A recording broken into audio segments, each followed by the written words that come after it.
Good morning students, hello, how are you. तो बच्चों देखिए, आज के लेक्चर में शुरू करते हैं introduction to trigonometry. Introduction to trigonometry में आपको बेसिक चीज़ें समझनी है। सबसे बेसिक क्या है और ट्रिगोनोमेट्री कहाँ यूज होती है। तो देखिए बच्चों, ट्रिगोनोमेट्री का बेसिकली कहाँ से ये वर्ड आया, ग्रीक वर्ड हैं दो ग्रीक वर्ड हैं। क्या है, एक तो है ट्रिगोन, ठीक है ना, और एक है metron. There are two words of Greek, ठीक है, ग्रीक से आए हुए हैं। क्या हैं, एक तो ट्रिगोन और एक मेट्रोन, ठीक है। ट्रिगोन मीन्स होता है ट्राइंगल और मेट्रोन मीन्स होता है मेजरमेंट। बेसिकली ट्रिगोनोमेट्री का मतलब ये होता है कि ट्राइंगल का मेजरमेंट, ठीक है बेटा। तो देखिए, ट्रिगोनोमेट्री ट्राइंगल के मेजर, लेकिन मॉडर्न टाइम में आजकल ट्रिगोनोमेट्री बहुत वास्ट लेवल पर बहुत सारे एरिया में हम यूज करते हैं, ठीक है बच्चों। तो देखिए, स्टेप बाय स्टेप हम इस ट्रिगोनोमेट्री को समझेंगे। तो क्या है, देखिए सबसे पहले आता है एंगल, ठीक है ना। कुछ यहाँ पर ये वर्ड्स हैं हमारे पास, कुछ डेफिनेशन हैं, कुछ ये हमारे पास ट्रिगोनोमेट्री से रिलेटेड कुछ ये वर्ड्स हैं, इनका मतलब क्या है, ठीक है ना। वो वन बाय वन करके हम यहाँ इसको एक्सप्लेन करेंगे। तो देखिए बच्चों, एंगल क्या होता है। देखिए एंगल होता है कि एक मैं लाइन है, लाइन को मैं इसको एक रे मान लेता हूँ। मान लीजिए कि ये रे है मेरे पास, ठीक है बेटा, ये रे है और इसको मैंने मान लिया O पॉइंट और ये पॉइंट है मेरे पास A, ठीक है ना। ये हो गई एक रे। अब इस रे को मेरे पास एक रे ऐसे है, मान लीजिए ये मेरे पास ये एक मार्कर है, इसको मैंने एक रे मान लिया और ये जो रे है ना, इस पॉइंट पर रोटेट हो रही है ऐसे करके, और रोटेट हो सकती है, ठीक है ना। तो अब ये रोटेट हो सकती है, तो अब ये तो इनिशियल है, ठीक है ना। ये इनिशियल रे है जहाँ से मुझे स्टार्ट करना है। जैसे मान लो कि ये स्टार्टिंग रे है, इसको मैं स्टार्टिंग पॉइंट है ये इस पॉइंट से ये रे जा रही है, तो ये इनिशियल रे कहूँगा। इसको क्या बोलूँगा मैं, इनिशियल। इसको मैं लिख देता हूँ यहाँ पे इनिशियल रे, इनिशियल रे, ठीक है बेटा। तो इनिशियल रे हो गई। अब यहाँ से मैं इस O के रेस्पेक्ट में इसको रोटेट करना है मेरे को इसी प्लेन में। तो या तो मैं इसको क्लॉकवाइज रोटेट कर सकता हूँ और या फिर मैं इसको एंटी क्लॉकवाइज रोटेट कर सकता हूँ। मान लीजिए कि यहाँ से ये रे है मेरे पास, अब मैंने इसको रोटेट किया, ठीक है बच्चों। तो ये देखो रोटेट हो रही है। मान लीजिए कि ये रे जो है ना, यहाँ से मैंने शुरू की, तो ये इनिशियल रे है, इसको मैंने आगे बढ़ाया, रोटेट कर दिया, तो मान लो कि ये यहाँ पहुँच गई रे, ठीक है ना। तो इसको कहूँगा मैं टर्मिनल रे, ठीक है ना। क्या बोलूँगा इसको, टर्मिनल। मान लो कि यहाँ पहुँच गई ये रे, इसको मैंने बी मान लिया, बी पोजीशन में। ये पहली जो इनिशियल पोजीशन उसकी थी OA, लेकिन उसको रोटेट करने के बाद में मैंने रोटेट किया, कैसे, इसको किया एंटी क्लॉकवाइज रोटेट कर दिया, ठीक है बच्चों। तो देखो एंटी क्लॉकवाइज रोटेट किया यहाँ से मैंने इसको, तो ऐसे करके रोटेट किया और रोटेट करते करते यहाँ पर इसकी पोजीशन हो गई लास्ट में OB। तो इसको मैं क्या बोलूँगा बेटा, टर्मिनल रे, टर्मिनल रे, ठीक है बेटा। दिस इज इनिशियल रे, दिस इज टर्मिनल रे। तो बेटा ये जो है ना मेरे पास, ये जो रोटेशन का जो अमाउंट है, मतलब कितना ये जो लाइन, ये जो रे है कितना रोटेट हुई, तो इसका भी तो कोई मेजरमेंट ही होगा ना। हर चीज़ का मेजरमेंट होता है। जैसे मान लो वेट का मेजरमेंट है, केजी में लिखते हैं, टन में है, क्विंटल में है, ठीक है, तो वो मेजरमेंट हो गया वेट का। लेंथ का मेजरमेंट होता है मीटर में, किलोमीटर में, ठीक है ना। जब कोई हम लिक्विड लेके आते हैं तो उसका भी मेजरमेंट होता है। किस में मेजरमेंट होता है लिक्विड का, लीटर में, किलोलीटर, हेक्टोलीटर, ठीक है ना, इनमें मेजरमेंट होता है। टाइम का मेजरमेंट होता है, किसमें, सेकेंड, मिनट, ठीक है ना, आवर, डेज, वीक्स, ईयर्स, ठीक है ना। और सबसे जो मैक्सिमम जो उसकी जो लार्जेस्ट यूनिट है ठीक है, जो सबसे बड़ी यूनिट है टाइम की उसको कहते हैं लाइट ईयर, ठीक है ना। तो कहने का मतलब है कि जब भी हम किसी का भी मेजरमेंट करते हैं तो उसकी कुछ यूनिट होती है, ठीक है ना। ऐसे ही इस एंगल, इस रोटेशन का जो मेजरमेंट है, यहाँ से ये रे जो इनिशियल रे आगे बढ़ी, ऐसे रोटेट हुआ, एंटी क्लॉकवाइज रोटेट होकर और यहाँ तक चली गई, तो इसको मैं क्या बोलूँगा, इसका जो मेजरमेंट है, ठीक है ना, अमाउंट ऑफ रोटेशन, इसको मैं रोटेशन का अमाउंट बोल रहा हूँ, कितना रोटेट हुआ, तो इसको मैं कहता हूँ एंगल। यही आपका एंगल है, ठीक है बेटा, ये एंगल है, मतलब रोटेशन का अमाउंट कितना रोटेट हुआ, ठीक है ना, उसको हम कहते हैं एंगल। समझ गए होंगे, ठीक है बेटा। तो ये एंगल हो गया। अब ये जो है ना, इससे भी बड़ा, जैसे मैंने यहाँ कर दिया तो ये बड़ा एंगल हो गया। मान लीजिए कि मैं टर्मिनल रे को यहाँ न रोक करके और मैं थोड़ा सा और आगे बढ़ा देता, मान लो ये हो जाता, ठीक है ना, ऐसे भी हो सकता था, ऐसे भी हो सकता था, ठीक है ना। ये हो गया C, ये हो गया पॉइंट D मान लो, ये हो गया मैंने E मान लिया। तो कहने का मतलब एक तो ये, जब मैंने इनिशियल रे को यहाँ से रोटेट करके यहाँ रोक दिया तो ये छोटा एंगल बना। अगर मैं यहाँ से OA को OC पर रोक दूँ तो देखो बड़ा एंगल बन रहा है। टर्मिनल लाइन को मैं यहाँ रोकता तो और बड़ा रोटेशन ज़्यादा हो गया, ठीक है ना। अगर मैं OD पर रोकता तो रोटेशन देखो फिर यहाँ से यहाँ तक हो गया, और ज़्यादा रोटेशन हो गया, ठीक है। तो इसका मतलब ये दीज आर द एंगल्स, ये हो गए एंगल्स। मतलब ये छोटा एंगल है, उससे फिर बड़ा एंगल है, फिर उससे और बड़ा एंगल हो गया, और ये और भी बड़ा एंगल हो गया इससे, ठीक है ना। तो ये है रोटेशन। एंगल का मतलब क्या है, this is the amount of rotation of A line, ठीक है ना। समझ गए ना। तो बेटा ये एंगल क्लियर हो गया होगा आपको, समझ गए। अब देखिए एंगल के बाद में क्या आता है, साइन ऑफ एंगल। अब इसका भी साइन होता है, समझ गए ना, साइन, इसका भी साइन होता है। अब क्या होता है साइन, साइन का मतलब पॉजिटिव नेगेटिव, ठीक है ना, पॉजिटिव एंगल है या नेगेटिव एंगल है, ठीक है बेटा। एंगल समझ गए होंगे। अब साइन ऑफ एंगल देखिए क्या होता है साइन ऑफ एंगल। तो साइन ऑफ एंगल है बेटा हमारे पास, जैसे मान लीजिए कि मैंने, मेरा स्टार्टिंग पॉइंट ये है, O पॉइंट है, और मैं यहाँ से ऐसे गया, ठीक है ना। तो ये मेरे पास यहाँ से यहाँ तक मैं पहुँच गया, इस साइड में जाके, और A डिस्टेंस कवर की मैंने, ये A डिस्टेंस कवर कर ली मैंने। यहाँ से किस साइड में गया, राइट में गया, तो A डिस्टेंस कवर हो गई। तो मान लीजिए कि यहाँ से इस साइड में पॉजिटिव, तो अगर मैं इससे बैक साइड में जाता, पीछे की साइड में, तो ये जो डिस्टेंस होती वो -A होती, ठीक है ना। अगर उतना ही डिस्टेंस मैंने इस साइड में कवर किया, मान लीजिए कि ये O पॉइंट है, ये A है, ये B है, ठीक है, मैं इधर गया, तो यहाँ से O से मैं A पे पहुँचा तो +A, लेकिन उतना ही डिस्टेंस मैंने बैक कवर किया, ठीक है ना, तो वो क्या हो गया मेरे पास -A, ठीक है ना, क्योंकि ये पॉजिटिव डिस्टेंस थी तो ये क्या हो जाएगी, नेगेटिव डिस्टेंस हो जाती है ना। जब कोई आगे जाता है तो पीछे लौटते हैं तो पीछे नेगेटिव होता है, आगे पॉजिटिव होता है, ठीक है ना। एक्स एक्सिस वाई एक्सिस में आपने देखा होगा कि यहाँ से एक्स एक्सिस इधर जाते हैं तो पॉजिटिव, और अगर लेफ्ट में आते हैं तो नेगेटिव। अपवर्ड जाते हैं वाई एक्सिस की तरफ तो ये पॉजिटिव, अगर ओरिजिन से नीचे साइड में जाते हैं तो नेगेटिव। तो कहने का मतलब ये है कि पॉजिटिव नेगेटिव तो होता ही है, ठीक है ना बेटा। तो क्या करना है आपको, यहाँ पर भी एंगल जो है ना पॉजिटिव नेगेटिव होता है।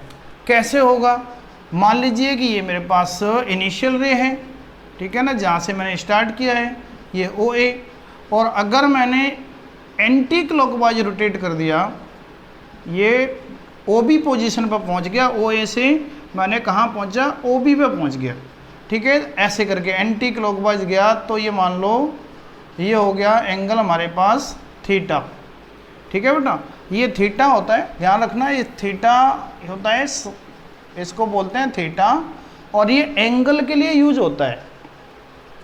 जैसे टाइम के लिए T यूज करते हैं, हम करते हैं ना, टाइम के लिए T यूज करते हैं, मास के लिए M यूज करते हैं, आपने देखा होगा, ठीक है ना। ग्रेविटी के लिए G यूज करते हैं, ऐसे एंगल के लिए हम थीटा यूज करते हैं, ये सिंबल है, मैथमेटिकल सिंबल है, ठीक है बेटा। थीटा सिंबल है, एक हमारे पास ये फाई सिंबल है बेटा, ठीक है ना, इसको फाई बोलते हैं, PHI, थीटा फाई, ठीक है ना। और भी बहुत सारे सिंबल आएंगे आगे मैथमेटिक्स में। तो देखो ये थीटा हो गया, थीटा हो गया पॉजिटिव, क्योंकि कैसे रोटेट हुआ ये, anti clockwise, anti clockwise, anti clockwise rotation हो गया। तो एंगल कैसा बना, पॉजिटिव एंगल बन गया। अच्छा, अगर मैं एंटी क्लॉकवाइज ना जाके, मतलब ऐसे ना जाके मैं नीचे की साइड में ऐसे रोटेट कर देता, जैसा मान लो कि जितना थीटा है ना उतना ही मैं नीचे की तरफ आ गया, ऐसे आ गया, मतलब यहाँ से ऐसे आ गया, ठीक है बेटा। तो ये क्या होगा, क्लॉकवाइज, ये क्लॉकवाइज रोटेशन है, ठीक है ना। क्लॉकवाइज कैसे है, आपको पता ही है, वॉच का जो हैंड होते हैं वो ऐसे ऐसे तो चलते हैं, क्लॉकवाइज ऐसे ऐसे घूमती है सुइयाँ, घड़ी की सुइयाँ ऐसे ही चलती हैं ना, तो ये क्लॉकवाइज रोटेशन हो गया। अगर मैं उल्टी साइड में जा रहा हूँ तो एंटी क्लॉकवाइज हो गया। तो एंटी क्लॉकवाइज में तो पॉजिटिव होता है और क्लॉकवाइज रोटेशन में नेगेटिव होता है। तो मान लीजिए कि ये थीटा है, तो इसी एंगल के बराबर ये एंगल है, लेकिन ये क्या हो जाएगा, माइनस थीटा, ठीक है बेटा। ये क्या हो जाएगा, माइनस थीटा। थीटा का साइन होता है, ध्यान रखना, ये जो है ना जीरो जैसा होता है लेकिन बीच में कटा होता है, ठीक है ना। तो ये थीटा होता है। ये एंटी क्लॉकवाइज पॉजिटिव एंगल और क्लॉकवाइज नेगेटिव एंगल, समझ गए बेटा। ये क्लियर हो गया होगा। देखो ये आपका साइन ऑफ एंगल हो गया, ठीक है। अब आता है मैग्नीट्यूड ऑफ एन एंगल। अब इसका मैग्नीट्यूड भी होता होगा, कितना है, मतलब कितना रोटेट हुआ, पॉजिटिव में कितना रोटेट हुआ, नेगेटिव में कितना रोटेट हुआ। जैसे आप अपने घर से चलते हो ना, तो कितना चल के आ गए, 1 किलोमीटर चल के आ गए, 2 किलोमीटर चल के आ गए, ठीक है ना, या आधा किलोमीटर चल के आ गए, या 2 मीटर चल के आ गए, या 10 मीटर चले, तो कुछ ना कुछ तो मैग्नीट्यूड होता है ना। तो यहाँ भी रोटेशन का कुछ ना कुछ मैग्नीट्यूड होता होगा। तो मैग्नीट्यूड ऑफ ए एंगल कैसे करते हैं बेटा, इसको कैसे मेजरमेंट करते हैं। तो देखिए मैग्नीट्यूड ऑफ एंगल के लिए हम बनाते हैं यहाँ पे एक्स एक्सिस और वाई एक्सिस, ठीक है बेटा। एक्स एक्सिस वाई एक्सिस बनाते हैं यहाँ पे, ठीक है। एक्स एक्सिस वाई एक्सिस बना दिया। अब एक्स एक्सिस वाई एक्सिस बना दिया, ये तो आपको सबको पता ही होगा कि दोनों एक्सिस, जैसे मान लो ये y है तो ये y डैश हो जाएगा, ये x है तो ये x डैश हो जाएगा, ये ओरिजिन हो गया। ओरिजिन का मतलब होता है जहाँ पर दोनों लाइन, एक तो हॉरिजॉन्टल लाइन ये जो x एक्सिस है, ये वर्टिकल लाइन जो y एक्सिस है, दोनों एक्सिस एक दूसरे को जहाँ भी इंटरसेक्ट करते हैं उसको कहते हैं हम ओरिजिन, ठीक है बेटा। तो ये ओरिजिन है, ठीक है ना। अब यहाँ से इस साइड में तो पॉजिटिव एंगल होगा, ये तो पॉजिटिव साइड होगी, यहाँ से इस साइड में नेगेटिव साइड होगी, ठीक है। अबव जाएंगे, अबव द ओरिजिन जाएंगे तो ये पॉजिटिव होगा, डाउनवर्ड जाएंगे नेगेटिव होगा, ठीक है बेटा। तो ये हो गया, ये पॉजिटिव नेगेटिव नेगेटिव। अच्छा, आपको पता ही है कि ये वर्टिकल लाइन है, ये हॉरिजॉन्टल लाइन है, तो एंगल कितना बना, 90, ठीक है ना। यहाँ भी एंगल 90, ये भी एंगल 90, ये भी एंगल 90, ठीक है ना। और 90 एंगल को आपको पता ही है 90 डिग्री, इसको बोलते हैं 90 डिग्री, ठीक है बेटा। ये जो साइन होता है ना बीच 90 के ऊपर जो जीरो सा दिखाई दे रहा है ना छोटा सा, उसको बोलते हैं डिग्री। ये डिग्री का साइन है 90 डिग्री।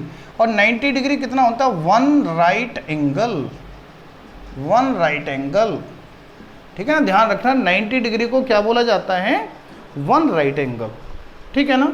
1 राइट एंगल है। तो बेटा 1 राइट एंगल ये हो गया और 1 राइट एंगल ये हो गया, क्योंकि ये भी 90 है।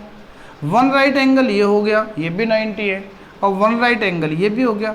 तो टोटल हमारे पास कंप्लीट कितने राइट एंगल हो गए, 4 राइट एंगल, ठीक है बेटा। 1 right angle, 1 right angle, 1 right angle and 1 right angle.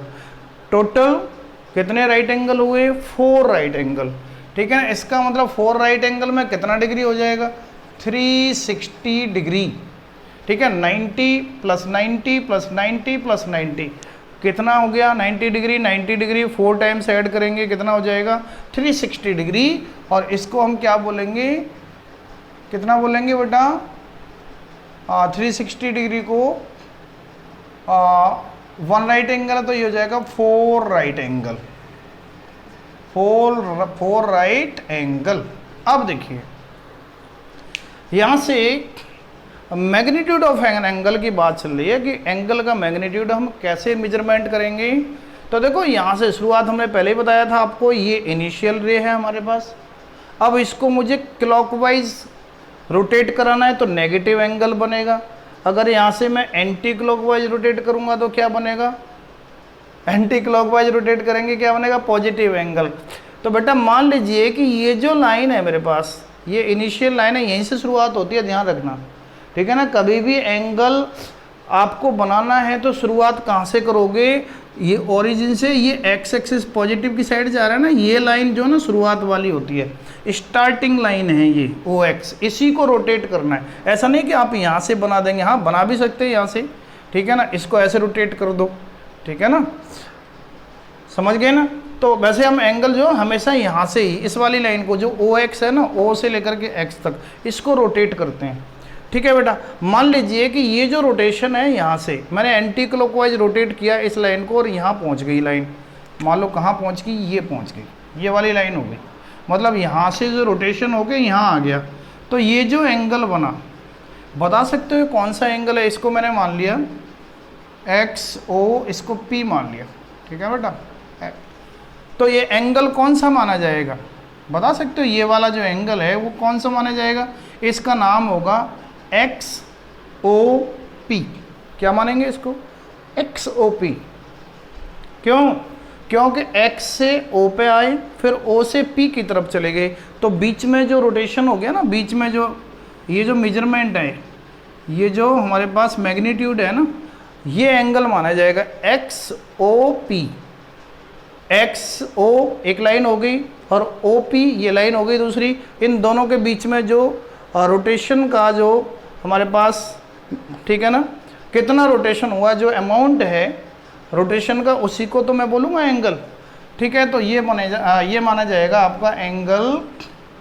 Angle का साइन होता है, ध्यान रखना, इसको बोलते हैं एंगल, ठीक है ना। किसका साइन होता है, एंगल,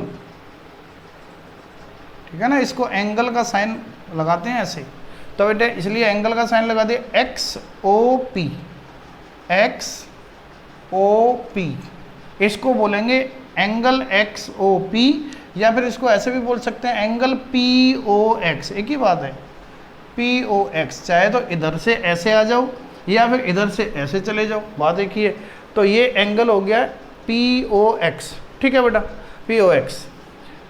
अच्छा ये हो गया। अब ये एंगल है कितना, तो मेरे को पता है ना कि ये एंगल यहाँ से यहाँ तक तो पूरा 90 था ना, यहाँ से यहाँ तक। अगर मैं ये रोटेशन यहाँ से ऐसे हो जाता, ये पूरा, और ये ऐसे ऐसे यहाँ तक हो जाता, तो 90 बन जाता ना, 90 एंगल है, पता है आपको।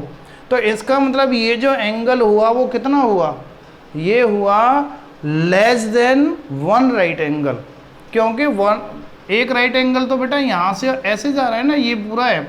अब इस पूरे से तो कम ही है ना, ये छोटा वाला है, छोटा है, ठीक है ना। तो इस एंगल को मैं क्या बोलूँगा, this angle is less than 1 right angle, ठीक है ना। कितना है बेटा, लेस देन 1 राइट एंगल,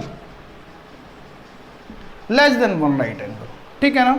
अच्छा कोई बात नहीं। अब सुनिए, अब मेरे पास मैंने अब इस रोटेशन को, इस लाइन को रोटेट करके लाया और मैंने इसको ऐसे रोटेट करके सीधा खड़ा कर दिया, ऐसे बिल्कुल वर्टिकल। तो एंगल कौन सा बना बेटा, ये बना। तो इसका नाम क्या होगा, एंगल कौन सा, एक्स ओ वाई। क्या बनेगा, एक्स ओ वाई। तो इसका मेजरमेंट करेंगे तो कितना आया, कितना अमाउंट है ये है 90 डिग्री, मतलब 1 राइट एंगल।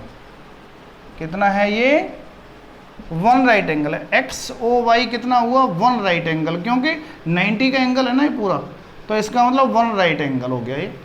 अच्छा, अगर मैंने रोटेशन किया ऐसे करके और इसको ऐसे रोटेट करके और मैंने यहाँ तक कर दिया, मान लो ये लाइन ऐसे आ गई, इसको मैंने मान लिया क्यूब, ठीक है ना। तो रोटेशन कहाँ से शुरू आता है, यहाँ से, और यहाँ से यहाँ आ गया इतना, ठीक है ना। और एक रोटेशन मैंने अभी यहाँ तक करके बताया है। तो ये जो रोटेशन हुआ था आपका एक्स ओ वाई हुआ था, एक्स ओ वाई कितना है, 1 राइट एंगल। अब ये बना एक्स ओ क्यूब, ठीक है ना। अब मैंने जो रोटेशन कहाँ से आया, यहाँ से इनिशियल लाइन ये है और टर्मिनल ये बन गई, ऐसे रोटेशन होते हुए एंटी क्लॉकवाइज रोटेट हुआ और यहाँ से इनिशियल लाइन और ऐसे करके टर्मिनल यहाँ पे रुक गई, ठीक है बेटा। तो एंगल यहाँ से यहाँ तक हुआ। अब बताओ 90 से तो बड़ा ही हो गया ना ये एंगल, मैंने रोटेशन हुआ इसका, कितना रोटेशन हुआ, ये 90 था तो 90 से तो आगे आ गया।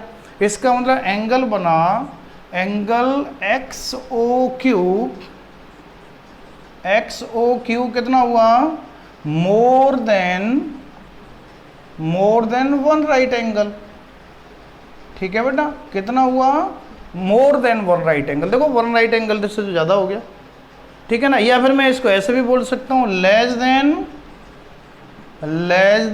2 राइट एंगल, 2 राइट एंगल, ठीक है ना। क्यों बोलूँगा लेस देन 2 राइट एंगल, क्योंकि 1 राइट एंगल ये और 1 राइट एंगल है, तो यहाँ से यहाँ तक आऊँगा ना तभी तो बनेगा 2 राइट एंगल। तो ये 2 राइट एंगल नहीं है, 2 राइट एंगल से तो छोटा ही हो गया ना। तो इसका मतलब हो गया, या तो मैं इसको बोलूँगा मोर देन 1 राइट एंगल, या बोलूँगा लेस देन 2 राइट एंगल, ठीक है बेटा। तो ये मेरे पास ऐसे करके मेजरमेंट हो जाएगा। और ये लाइन ऐसे करके मैंने एक्स ओ एक्स लाइन को मैंने रोटेट करके यहाँ ले आया ओ एक्स डैश पे, तो कितना 2 राइट एंगल बनेगा। जो अमाउंट होगा एंगल का, रोटेशन का अमाउंट कितना होगा, 2 राइट एंगल। अगर मैं इस लाइन को ऐसे करके रोटेट करके यहाँ कर दूँ तो कितना आ जाएगा, ये रोटेशन का अमाउंट 3 राइट एंगल। और अगर मैं इसको ऐसे करके कंप्लीट एक राउंड पूरा कर दूँ तो कितना हो जाएगा, 4 राइट एंगल। कितना एंगल हो जाएगा, 4 राइट एंगल, ठीक है बेटा। तो ये मैग्नीट्यूड आपको पता चला कि कितना मैग्नीट्यूड है इसका, क्लियर हो गया, वेरी गुड, ठीक है बच्चों, ये बात समझ में आ चुकी होगी आपको, ठीक है। अब आता है बेटा क्वाड्रेंट, ठीक है ना, क्वाड्रेंट। अब देखिए क्वाड्रेंट है तो क्वाड्रेंट क्या होते हैं, क्वाड्रेंट्स हैं। देखो अभी मैंने बताया था आपको, एक्स एक्सिस ये हो गया वाई एक्सिस, ये ओरिजिन, ये एक्स डैश और ये हो गया वाई डैश। तो बेटा ये जो प्लेन है मेरे पास, ठीक है ना, क्या है ये जो बोर्ड है आपको देख रहे हो, वाइट बोर्ड है, ये क्या है, एक प्लेन है।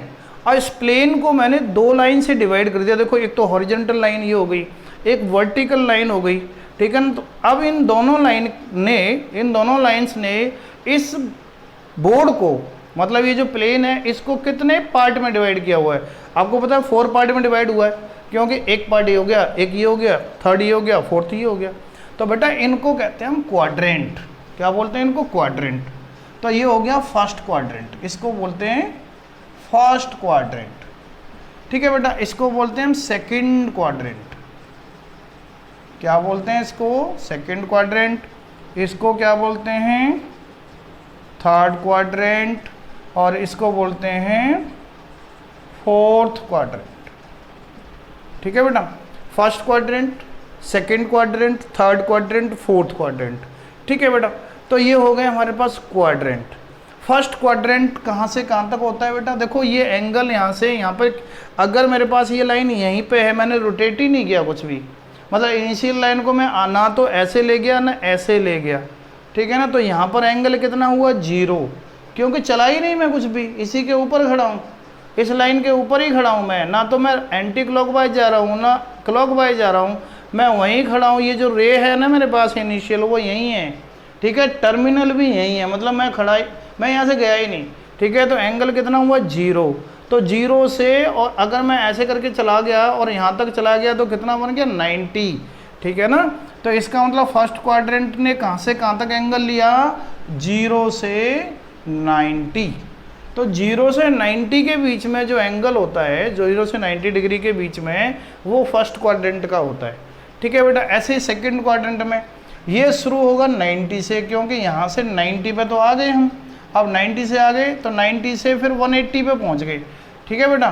तो ये होता है 90 डिग्री से लेकर के कहाँ तक, 180 डिग्री तक, ये सेकंड क्वाड्रेंट होता है। अब थर्ड क्वाड्रेंट देखो, फर्स्ट क्वाड्रेंट ये हो गया 90 डिग्री, यहाँ पे आ गए, फिर 180 डिग्री यहाँ तक आप पहुँचे, तो ये 180 से शुरू होगा, 180 डिग्री से कितना 270 तक, 90 और ऐड हो जाएगा, ठीक है ना बेटा। तो ये कितना हो जाएगा 180 डिग्री से 270 डिग्री, क्लियर हो गया, ठीक है बेटा। अब देखिए फोर्थ क्वाड्रेंट कहाँ से कहाँ तक हो जाएगा, ये हो जाएगा देखो 270 से शुरू होगा, ये होगा 270 डिग्री से शुरू और कहाँ तक जाएगा 360 तक, क्योंकि 270 में 90 और ऐड कर दो तो वो 360 यहीं पहुँच जाएगा। कहने का मतलब हुआ कि ये जो रोटेशन होगा हमारे पास ऐसे करके वो 360 तक का कंप्लीट रोटेशन हो जाता है। अगर एक राउंड पूरा कर दिया तो कितना रोटेशन हो गया, कितना अमाउंट हो गया 360 डिग्री, ठीक है बेटा।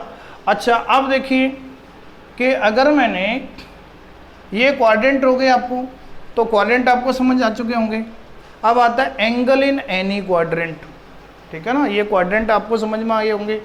अब आता है angle in any quadrant, angle in any quadrant. तो देखो एंगल इन एनी क्वाड्रेंट का मतलब ये है कि किस क्वाड्रेंट का एंगल है, ठीक है ना, किस क्वाड्रेंट का एंगल है ये। जैसे मान लीजिए कि मैंने यहाँ से स्टार्टिंग की, कोई एंगल यहाँ से शुरू करता है तो एंगल यहाँ पहुँच गया, रोटेशन कहाँ हो गया, यहाँ तक हो गया। तो बेटा ये जो एंगल है कौन से क्वाड्रेंट का एंगल है, फर्स्ट क्वाड्रेंट का, क्योंकि यहाँ से रोटेशन यहाँ तक हुआ, मतलब 90 से कम तक ही तो हुआ, 0 से तो बढ़ गया आगे, 0 से आगे चला गया लेकिन 90 से तो कम ही रह गया। तो ये जो है 0 और 90 के बीच का एंगल होगा कोई ना कोई, तो 0 90 के बीच का होगा। तो ये एंगल किस क्वाड्रेंट में है, this angle is in first quadrant, this angle lies in first quadrant, क्योंकि फर्स्ट क्वाड्रेंट में लाइन दिखाई दे रही है तो ये फर्स्ट क्वाड्रेंट का एंगल हो गया। ऐसे ही बेटा ये एंगल ऐसे भी आ सकता है, ठीक है ना, ऐसे हो गया, समझ गए बेटा। तो ये यहाँ से और ऐसे आ चुका, ठीक है, मैंने रोटेशन कितना किया यहाँ से और ये रोटेशन यहाँ तक कर दिया। तो ये एंगल देखो 90 से, देखो 90 तो यहाँ तक हो गया और 90 से फिर आगे भी निकल गया, तो इसका मतलब ये हुआ कि 90 से बड़ा एंगल है ये, 90 से बड़ा है। तो देखो 90 से 180 के बीच में है, तो ये एंगल किस क्वाड्रेंट का माना जाएगा, सेकंड क्वाड्रेंट का, ठीक है बेटा।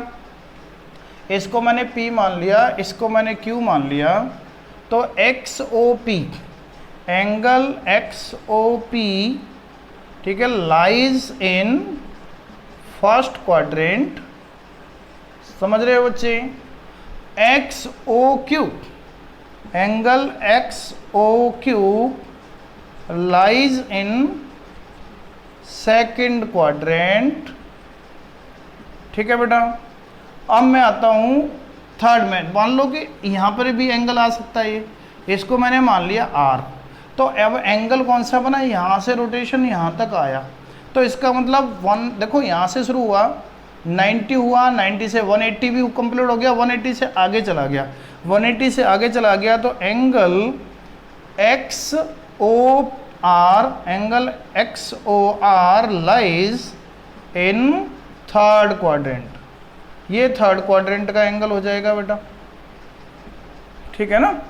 और उसके बाद अगर मैंने एंगल यहाँ ले लिया, ये इसको मैंने मान लिया S, तो देखिए ये एंगल हो गया मेरे पास, यहाँ से ऐसे करके मैं यहाँ तक ले आऊँ इसको ऐसे, ठीक है ना।